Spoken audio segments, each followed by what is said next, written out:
respectable words. I'm not very much used to with respectable words. ये मेरे लिए सौभाग्य की बात है कि मैं कल तक इसी रूम में इस तरफ मुंह करके बैठता था, आज इस तरफ मुंह करके खड़ा हूं।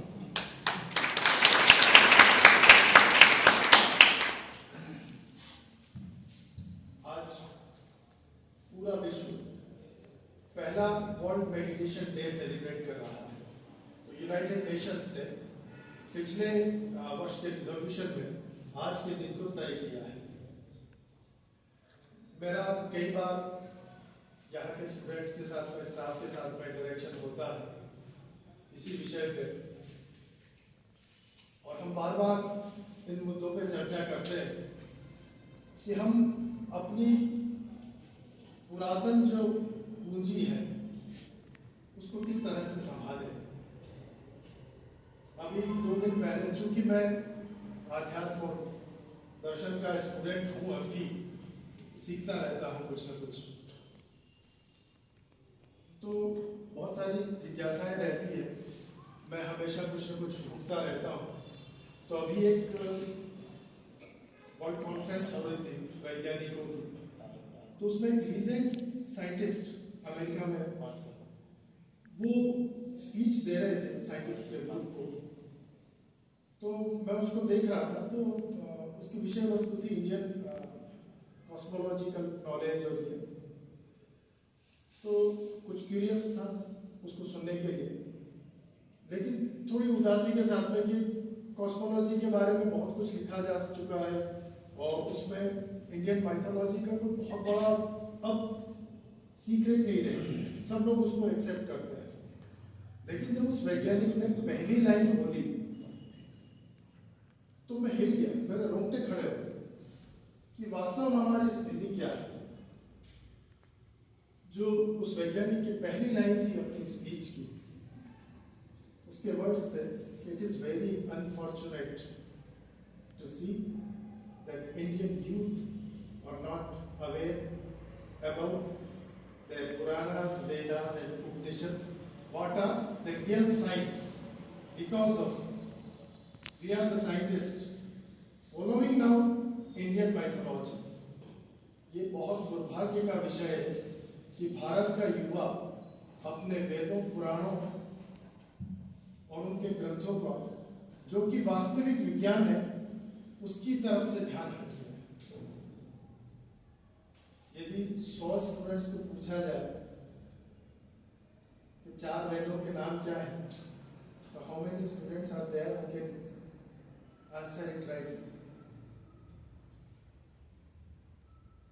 फिर उस वैज्ञानिक ने भागवत की एक स्टोरी उस वैज्ञानिकों के पूरे हॉल को शेयर करी। बड़ी इंटरेस्टिंग चीज, जिन चीजों को हम लोग सुन के अनसुना करने के अंदाज में सुनते हैं, उसमें से वो लोग क्या निकालते हैं, और ऐसी अनमोल कीमती पुस्तकें आज नासा के पास हमारी प्रिजर्व करके रखी हुई है, जो हमारी कभी धरोहर हुआ करती थी। But it is not so unfortunate. अभी इतने दुर्भाग्य की बात नहीं है, क्योंकि वर्ल्ड कॉन्फ्रेंस में स्वामी विवेकानंद जी ने बहुत पहले अमेरिका की धरती से ही ये घोषणा की थी कि day will come when India will meet out its right position as vishwa guru. धीरे धीरे हमारी उन मान्यताओं की तरफ अब विश्व का ध्यान आ रहा है।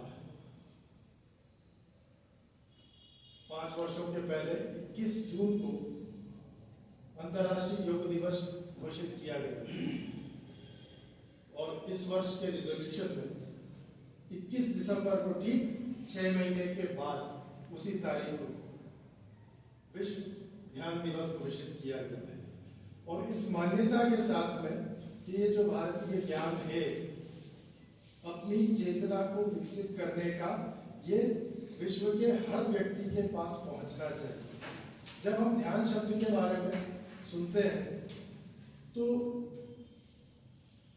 कई पीढ़ियों से हमारे साथ में पैराडॉक्स जुड़ा हुआ है कि चीजों को राइट डायरेक्शन की बजाय हम रॉन्ग डायरेक्शन में ज्यादा समझने की कोशिश करते हैं। पहली चीज तो हम ध्यान के अर्थ को क्या समझते हैं।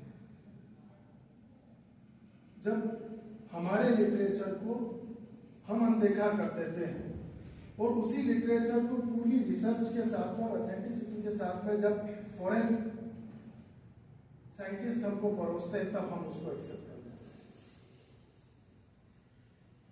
When we refer ourselves for a word meditation through Oxford Dictionary, we can find it that continuously thinking over a same subject repeatedly is called meditation. किसी एक विचार पे लगातार स्थिर रहना और उसी विचार को बार बार करना, यही ध्यान है। Oxford Dictionary now acknowledged as an authentic book of knowledge. हम अंधी दौड़ में ना जाए। बहुत सारी चीजें हैं जिनको हमको भारतीय परिवेश में और पूरे खुले दिल से और खुले हृदय से, खुली आंखों से हमको देखना सीखना होगा। ध्यान शब्द उससे कहीं ज्यादा विस्तृत है। ध्यान सिर्फ एक विषय के ऊपर अपने आप को स्थिर रखते हुए लगातार उसी के मनन और चिंतन का विषय नहीं है। ध्यान में एक अवधारणा से हम शुरू करते हैं। वो अवधारणा हमारी सामान्य स्थिति से उस दिव्यतम स्थिति से कनेक्ट होने की, और बाद में उस कनेक्शन को हम स्टैब्लिश करते हुए वही हो जाते हैं। दैट इज ध्यान। हम अवधारणा से शुरू करते हृदय पे ध्यान प्रकाश के रूप में, और धीरे धीरे हम उस स्थिति में पहुंचे जहां हम अपने आप को वास्तव में प्रकाश पुंज के रूप में महसूस कर पाए। वो ध्यान है, वो रूपांतरण है पूरा का पूरा। और यही हमको मेडिटेशन और ध्यान के बीच के अर्थ को पूरी दुनिया को अब सिखाना होगा। तो मैं फिर से अपने पहले टॉपिक पर आता हूं। वैज्ञानिक जो भागवत का एक रेफरेंस दूसरे वैज्ञानिकों के साथ में शेयर कर रहे हैं, वो पूरी तरीके से उन्होंने भागवत को अंग्रेजी में ट्रांसलेट किया है, और वो अंग्रेजी में ही उस वैज्ञानिकों के पूरे डेडिकेशन को समझा रहे थे कि Lord Krishna was recognised as a powerful personality who came for the transformation of the world. एक पहुंचे हुए व्यक्तित्व के रूप में कृष्ण को मान्यता दी जाने लगी, जबकि कृष्ण उस समय बहुत कम एज के थे। जब कृष्ण को इतनी ज्यादा मान्यता दी जाने लगी और लगभग उनको देवी स्वरूप स्वीकार किया जाने लगा बहुत सारे लोगों के बीच में, तब ब्रह्मा को उनसे ईर्ष्या होने लगी कि मैं सृष्टि का रचयिता हूं, मैं ब्रह्मांड की रचना करने वाला हूं, और ये कृष्ण जो अभी बच्चा है इसको मुझसे ज्यादा रेस्पेक्ट दिया जा रहा है। तो उन्होंने कृष्ण के सारे साथी बालों को और गायों को इनविजिबल कर दिया, वहां से गायब कर दिया। That was the part of quantum science. Krishna को पता था कि वो इस सृष्टि में क्यों आए, उनका आने का उद्देश्य क्या है, और वो किन शक्तियों के साथ में आए हैं। तो जब ब्रह्मा ने किया तो उनको पता था कि ब्रह्मा जी ईर्ष्या के कारण ये कर रहे हैं, तो उन्होंने कुछ नहीं किया। शब्दों से रिप्लाई करने की बजाय कर्मों से आप उत्तर दें तो वो उत्तर बहुत महान हो जाता है। तो कृष्ण ने यही किया कि ब्रह्मा ने जिन चीजों को गायब किया था, उन्होंने उनकी फिर से अपनी योग के द्वारा रचना करी और वैसा का वैसा बना दिया। सारे गाय सारे बाल जैसे वो थे वैसे वैसे उन्होंने बना दिया। तब ब्रह्मा को जो है ये स्वीकार करना पड़ा कि कृष्ण कोई साधारण व्यक्तित्व नहीं है, कोई असाधारण क्षमता के साथ में पैदा हुए जो फिर जो समय का रूपांतरण और परिवर्तन करने के लिए आए। ये एक छोटी सी स्टोरी भागवत में है और इसकी चर्चा हो रही है वर्ल्ड साइंटिस्ट कॉन्फ्रेंस में अमेरिका में, जहां स्वास्थ्य, चिकित्सा, शिक्षा और परमाणु वैज्ञानिक बैठ के आपस में चर्चाएं कर रहे हैं। तो फिजिक्स का जो वैज्ञानिक है वो ये कह रहा है कि what is this story teaching us. We are researching and finding a few facts about the quantum physics and quantum science. While Lord Krishna and Brahma declared it 5,000 ago, right from now, 5,000 वर्षों पूर्व इस quantum physics और quantum science को describe कर दिया गया था। हम आज उसके ऊपर रिसर्च और अध्ययन करने की कोशिश करते हैं। आज वैज्ञानिक हम इस निष्कर्ष पर पहुंच रहे हैं कि अनेकों ब्रह्मांड है और अनेकों ब्रह्मांड की रचना करने वाला रचयिता भी अनेकों हैं। और ये कृष्ण ने उस समय डिक्लेयर किया था कि you are the not only Brahma, there are a lot of Brahmas who are creating lot of ब्रह्मांड्स। ये चर्चा आज क्वांटम फिजिक्स और क्वांटम साइंस के वैज्ञानिक बैठ करके कर रहे हैं, जिन चीजों को हम सुन के अनसुना करते हैं। हम कभी विचार नहीं करते कि वो जो वैज्ञानिक जहां से सूत्र खोज रहे हैं क्वांटम फिजिक्स के लिए, क्वांटम साइंस के लिए, वो क्या चीज है, किस तरीके से अणुओं और परमाणुओं के विखंडन से सृष्टि की रचना की जा सकती है। और ये भारतीय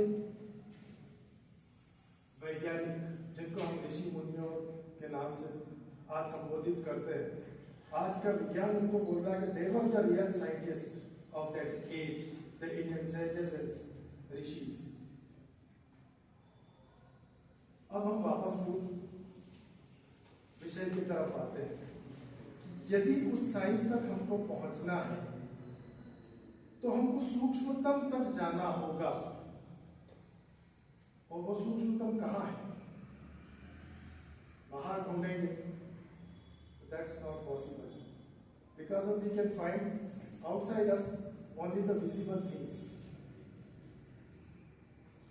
if we can able to pick inside us, we can find the whole universe inside us, because of our Vedas refer that यत् पिंडे तत् ब्रह्मांडे।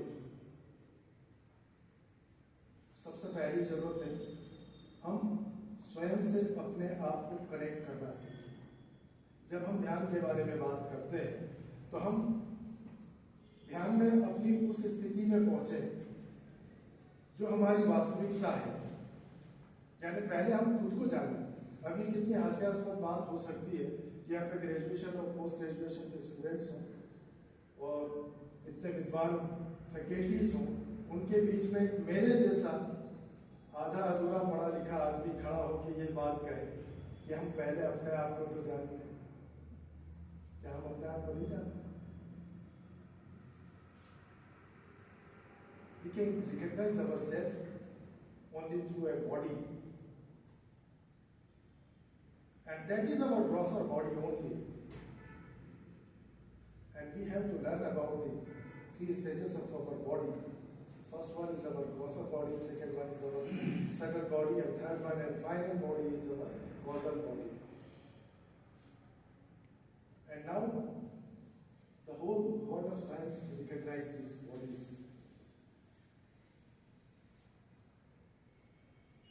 ये हम कैसे जान सकते हैं?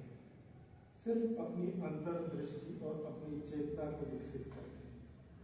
और ये चेतना और अंतर्दृष्टि हम विकसित कर सकते हैं ध्यान के माध्यम से। ध्यान है क्या? बिना किसी प्रशिक्षण के हम में से हर एक व्यक्ति इसको अनुभव कर चुका है, सैकड़ों बार, हजारों बार। लेकिन हम अपनी तरफ अवेयर नहीं हैं। इसलिए हम अपने साथ होने वाली उन घटनाओं को बहुत सहजता से इग्नोर करते हैं। यहाँ पे हम अभी सब अलग अलग धर्मों और पंथों के लोग बैठे हैं, या कृष्ण के फॉलोअर भी होंगे, राम के भी होंगे, हनुमान जी के भी होंगे, शिव के भी होंगे, बुद्ध के होंगे, जीसस क्राइस्ट के भी होंगे, हजरत मोहम्मद पैगंबर साहब के भी फॉलोअर्स हैं, नानक देव जी के भी फॉलोअर्स हैं।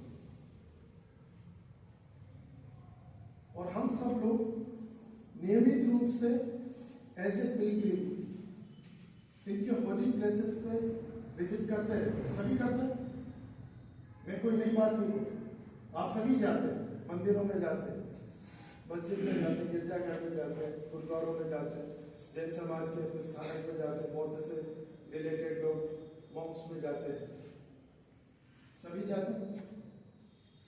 वहां जाके हम क्या करते हैं? मंदिरों में अगर हम जाते हैं तो मूर्ति के सामने खड़े होते हैं, मस्जिद में जाते हैं तो निर्धारित जो इबादत का स्थान है वहां जाके खड़े होते हैं, चर्च में हम निर्धारित सीटों पर जाके बैठते हैं, गुरुद्वारों में हम गुरु ग्रंथ साहब के सामने जाके बैठते हैं। Then everybody feels the same situation. It is not matter which religion we are following. एक घटना जो सबके साथ में कॉमनली होती है कि हम उन अपने पिलग्रिम्स प्लेसेस पे जाने के बाद में अपने आप हमारी आंखें बंद होती हैं। हम मूर्ति के सामने जाते हैं, मस्जिद में जाते हैं, हम गिरजाघर में जाते हैं, हमारी प्रार्थनाओं के तरीके अलग हो सकते हैं, बट एक जगह हम सब कॉमन होते हैं कि हम सबकी आंखें बंद होती हैं। और किसी ने हमको ट्रेनिंग नहीं दी, हम बच्चों को नहीं सिखाते मंदिर में जाके मूर्ति के सामने खड़े होना और आंख बंद कर देना, वो अपने आप ही डेवलप होती चीज। क्या कभी हमने हिम्मत की है खुद से ये पूछने की कि ये क्या घटित होता है हमारे साथ? कोई ऐसा जो हाथ खड़ा कर सके कि उसके साथ ये घटित नहीं होता है? कोई नहीं कह सकता, क्योंकि सब इसी प्रक्रिया से गुजरते हैं। कोई हाथ खड़ा करके कह सकता है कि मैंने इसका प्रश्न खुद से पूछा या किसी से पूछा?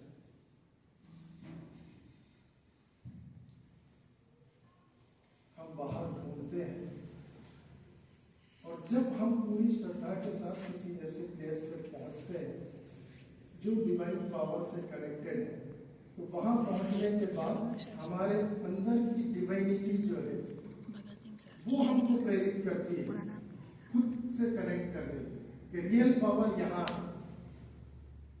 अपने भीतर।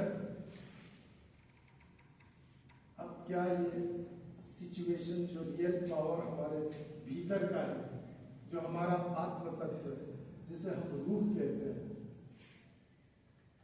ये गॉडली प्रेजेंस है। ऊपर से हम चाहे जितने फिरकों में बढ़ जाए, अंदर की परिस्थिति हर एक की एक है, अंदर की मेटोलॉजी, अंदर की बायोलॉजी और एनाटॉमी सबकी एक चीज। क्यों अपनी एनर्जी को बाकी की चीजों के लिए वेस्ट करें? तो सबसे पहले हम अपने आप को खुद से कनेक्ट करें, और खुद से कनेक्ट करें, खुद को प्रेम करें। और खुद को अगर हम प्रेम करने की बात कर रहे हैं तो खुद का तत्व क्या है? वो स्वयं अपने आप में प्रेम है।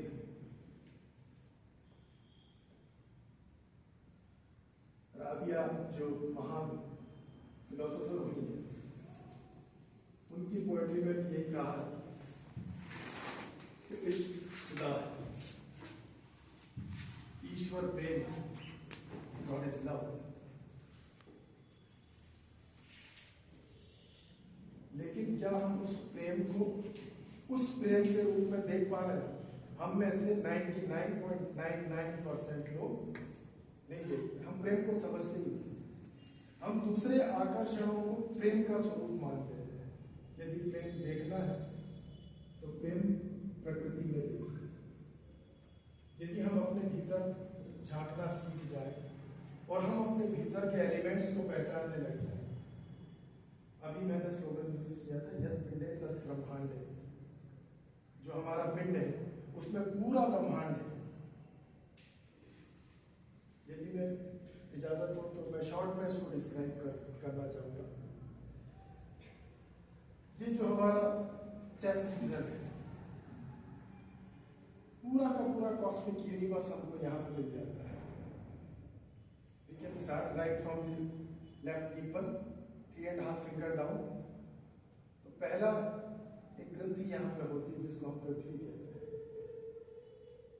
जो पृथ्वी हमारे बाहर, जिसके ऊपर हम खड़े हुए हैं, उसी का मूल तत्व हमारे भीतर है। जिस प्रकार से पृथ्वी का गुरुत्वाकर्षण है,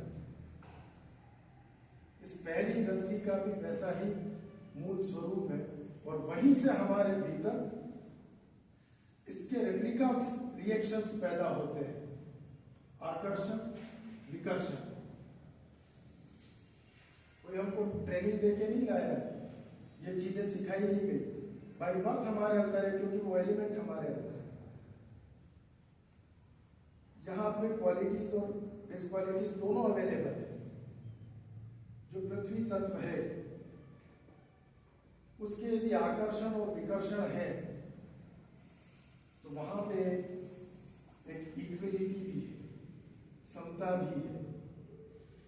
यदि हम अपने भीतर की डिसएबिलिटीज को रिमूव कर दें, यदि हम अपने इस फर्स्ट पॉइंट को, पृथ्वी चक्र जिसको हम कहते हैं आध्यात्मिकता की भाषा में, रूहानियत में इसको किसी और नाम से जानते हैं, तो यदि हम उसको क्लीन कर लेते हैं तो हमारा स्वभाव पृथ्वी की तरह हो सकता है। क्या पृथ्वी आपको किसी एक एक्ट के लिए परमिट करती है, दूसरे एक्ट के लिए मना करती है? उसी पे हम पूजा कर रहे हैं, उसी पे हम इबादत कर रहे हैं, उसी पे हम पान खा के थूक रहे हैं। क्या पृथ्वी रिएक्ट करती है? उसी पे एक संत भी रह रहा है, एक पॉलिटिशियन भी रह रहा है, फैमिली लाइफ जीने वाला भी रह रहा है, और एक बहुत ही दुष्कृत्य करने वाला, जिसको हम बोलचाल की भाषा में बोलते हैं पापी, वो भी रह रहा है, शैतान भी रह रहा है। क्या पृथ्वी शैतान को डिसअलाउ करती है कि तू मेरे पास नहीं रह सकता, मेरे ऊपर टिक नहीं सकता? वो उसका गुरुत्वाकर्षण फेल कर देगी, उसको अंतरिक्ष में फेंक देगी? नहीं। इस पृथ्वी पर पैदा होने वाली वनस्पति क्या ये फर्क करती है कि मेरे फल को एक श्रेष्ठ जन ही खाएगा, एक संत खाएगा, एक पैगंबर खाएगा, कुत्ता नहीं खाएगा, गाय नहीं खाएगी? कोई भेद नहीं। तो जिस दिन हम अपने भीतर की सृष्टि के इन एनर्जी पॉइंट्स को क्लीन करना सीख जाएंगे, हमारा नेचर ट्रांसफॉर्मेटिव मोड में आ जाएगा, रूपांतरण शुरू हो जाएगा, और हमारी जो दृष्टि की सीमितता है ये बदल जाएगी। और दृष्टि की सीमितता जब बदल जाएगी, then we can move from our limited stage of consciousness to unlimited consciousness. तब हम अमेरिकी वैज्ञानिकों के उस समूह के विचार के केंद्र बिंदु तक पहुंच सकते हैं कि what is the quantum physics and quantum science. यहाँ पे साइंस के प्रोफेसर्स होंगे तो इस विषय को बहुत ज़्यादा अच्छे तरीके से जानते हैं। मैं तो सर का जूनियर रहा हूँ, तो कॉमर्स का और मैनेजमेंट का स्टूडेंट रहा हूँ, but we can feel it, we can experience it. What are the nuclear particles of our body and how we can treat them? आज हम इसी ध्यान के अनुभव के लिए यहाँ इकट्ठे हुए हैं।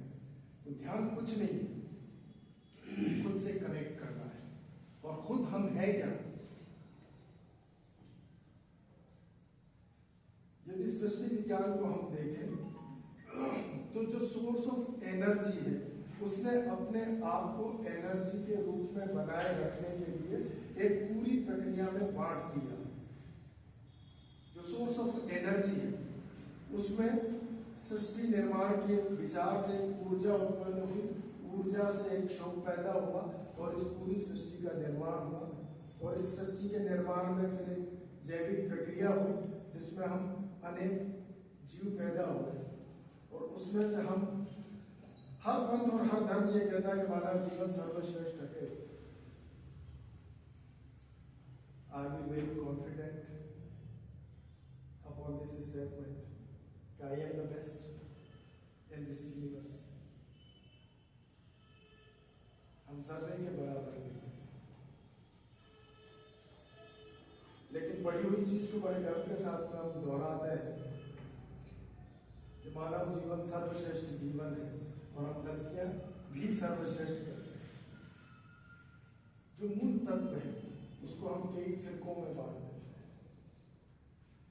यदि हम खुद से जुड़ते हैं, वहां कौन सा पंथ, कौन सा धर्म, कौन सी जाति है, कोई नहीं। सोर्स ऑफ एनर्जी, उस मूल स्वरूप के विखंडन के बाद में जब सृष्टि का निर्माण हुआ तो जीव के रूप में हम उसी के रेप्लिकास हैं, उसी के प्रतिरूप हैं, लेकिन खुद से बेखबर। इस शरीर की आइडेंटिफिकेशन हमको पता है, लेकिन इसके अंदर के जो मूल तत्व है उसकी आइडेंटिफिकेशन हमको पता है, हम उससे अपने आप को कनेक्ट करें। तो जब हम ध्यान के लिए बैठते हैं तो सबसे पहली जरूरत रहती है कि हम ध्यान के लिए अपने आप को प्रिपेयर करें। बहुत सी बार मुझे मौका मिला है आप सब लोगों के साथ में शेयर करने का, तो आज बहुत ज़्यादा हम डिटेल में नहीं जाते, तो प्रैक्टिकल एक्सपीरियंसेस के करते हैं। और वेरी शॉर्टली मैं बहुत कॉन्फिडेंट हूँ कि यदि जैसा मैं आपसे रिक्वेस्ट कर रहा हूँ वैसा वैसा आप फॉलो करते गए तो आप अपने आप की एक सही स्थिति तक पहुँच के और एक परम शांति की अवस्था का पहला अनुभव कर पाएंगे। बहुत विश्वास के साथ में मैं ऑडियंस से ये कह रहा हूँ।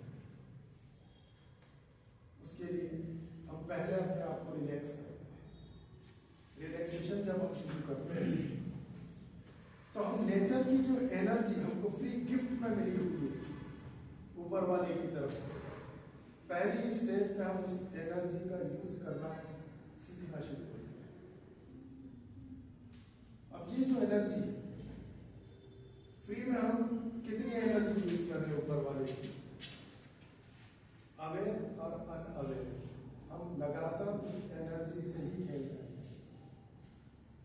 बट हमारी अनअवेयरनेस 99% है, अवेयरनेस मात्र 1%।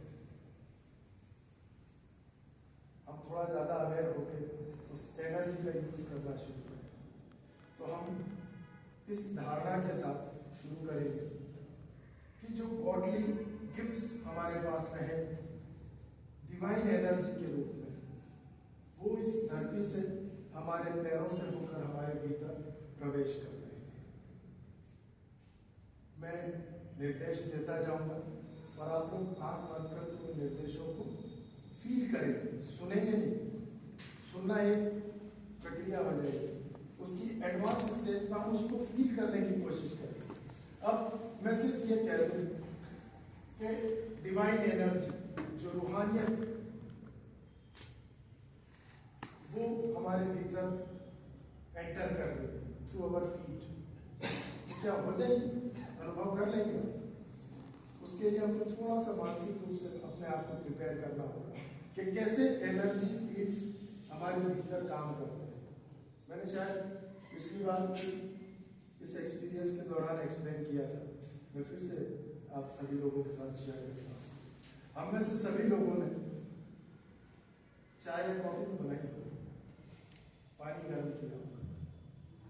तो जब हम पानी को एक बर्तन में आग के ऊपर रखते हैं, कंप्लीटली वो ट्रांसपेरेंट नजर आता है। But after some time on a certain temperature we can see some moment in water. कुछ अलग अलग आकृतियां मूव करती हुई हमको पानी में नजर आने लगती है। सिस्टम सिस्टर्स हमारी रातें घरों में काम करती है, तो ये सबके साथ एक्सपीरियंस हुआ। कोई ऐसा है जो एक सर्टेन लेवल पे टेम्परेचर पानी का आया और उसने ऐसी आकृतियां पानी में ना देखी? सभी ने देखी। तो जब हम पहला थॉट लेते हैं कि डिवाइन एनर्जी हमारे पैरों में प्रवेश कर रही है, तो पैरों की उंगलियों, तलवों और एड़ियों पे, अब हम यहाँ से शुरू करेंगे हमारी अंतर्दृष्टि का इनसाइट। बाहर हमने बहुत कुछ देख लिया, लेकिन जो कुछ हम देख रहे हैं वो बहुत सीमित है। यदि हमको असीमित देखना है तो अपना भीतर देखना शुरू करना। अब इस एक्सपीरियंस के साथ हम शुरू करेंगे कि जिस तरीके से हम उस पानी के अंदर एनर्जी के कांटेक्ट में आने के बाद जिस तरीके से रूपांतरण की प्रक्रिया शुरू होती है, सेम रूपांतरण की प्रक्रिया वो हमारे पैरों की उंगलियों, तलवों और एड़ियों से शुरू होगी। धीरे धीरे उस एनर्जी को हम ऊपर की तरफ लाएंगे। अब नेक्स्ट स्टेप, एनर्जी जो वहां पे सक्रिय हुई है वो वहां क्या परिवर्तन करेगी? जब वो एनर्जी पैरों में फैल गई है और हम अपनी इनसाइड विजन, आंतरिक दृष्टि का उपयोग करके अपनी दृष्टि को अपने पैरों की उंगलियों, तलवों, एड़ियों पर रखेंगे, तो हम देखेंगे कि वहां पे एनर्जी कुछ इसी प्रकार से जैसे प्री बॉइलिंग स्टेज में पानी में नजर आती है, हम वो देखने की कोशिश करेंगे। देन अब एनर्जी जब वहां पे सक्रिय हो गई तो टेम्परेचर जब पानी का बढ़ता है तो दूसरी रिएक्शन हमको नजर आने शुरू होती है। अब वो गति जो पानी के बीच में ऊर्जा की नजर आ रही थी वो हट जाती है। अब वहां पर रूपांतरण हो जाता है पानी का, पानी भाप के रूप में रूपांतरित हो जाता है। तब हम ये विचार लेंगे कि अब हमारे पैरों की उंगलियों, तलवों और एड़ियों से सारे तनाव, सारी थकान वाष्पीकरण के रूप में बाहर निकल रही है। और इस प्रक्रिया को हम पिंडलियों, घुटनों, जांघों, कमर से होते हुए पेट, पीठ, सिर तक जाएंगे। और सिर से हम अपने आप को सारी चीजों से अलग करते हुए, सारी कॉम्प्लेक्सिटीज को अलग करते हुए अपने हृदय तक आएंगे। हृदय पे आने के बाद फिर हम ध्यान की मूल विषय वस्तु पे आते हैं कि ध्यान में हम क्या देखने का प्रयास करें। कुछ खुद के उस मूल अस्तित्व को, खुद के भीतर बैठे हुए उस परम तत्व को जिसे हम अलग अलग नाम से जानते हैं। आप भगवान कह लें, खुदा कह लें, ईश्वर कह लें, अल्लाह कह लें, गॉड कह लें, वाहेगुरु कह लें, तत्व तो सुनने वाला एक ही है और वो आपके भीतर ही है। तो जब हम इस पूरी प्रक्रिया के बाद अपने हृदय पे आएंगे तब हम उस मूल तत्व को देखने का प्रयास करेंगे। वो तत्व है क्या?